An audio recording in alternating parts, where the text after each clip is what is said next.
জয় মা তারা। বন্ধুরা, আজকে আমরা সপরিবারে চলে এসেছিলাম এক পবিত্র ও শান্ত স্নিগ্ধ তীর্থক্ষেত্রে, চকগোপাল। আপনারা অনেকেই শুনেছেন, এটি দ্বিতীয় তারাপীঠ নামে পরিচিত। এই মন্দিরটি যেন ভক্তদের এক অন্যরকম মানসিক শান্তি দেয়। আজকের এই পবিত্র দর্শনের সুন্দর মুহূর্তগুলোই আপনাদের সাথে শেয়ার করব ভিডিওতে। এরপর অনেকেরই প্রশ্ন আসে, মন্দিরটি কোথায়? যশোড়া কালীবাজার, খুকুরদহ বা যশোড়া কালীবাজারে নেমে ঠিক পশ্চিম দিকে 8 কিলোমিটার গেলেই পৌঁছে যাবেন এই চকগোপাল মায়ের মন্দির। তো যারা বাসে আসছেন, আপনারা ব্রিজের সামনে নামবেন এবং সেখান থেকে পশ্চিম দিকে কোনো টোটো বা টেকার পেয়ে যাবেন। সরাসরি মন্দিরের 1 কিলোমিটার ঠিক আগে পৌঁছে দেয়। ওইখান থেকে আপনাদের পায়ে হেঁটে মন্দিরে আপনারা চলে আসবেন।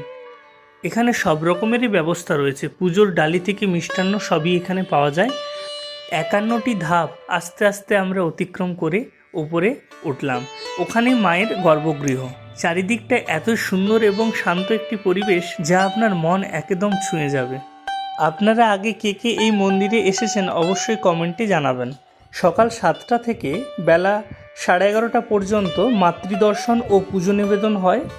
বেলা 11:30 থেকে 12:30 পর্যন্ত মাতৃভোগের নিবেদন হয়। তখন গর্ভগৃহের দ্বার বন্ধ থাকে। বেলা 12:30 থেকে আবার 1:30 পর্যন্ত পুনরায় মাতৃদর্শন ও পুজো নিবেদন হয়।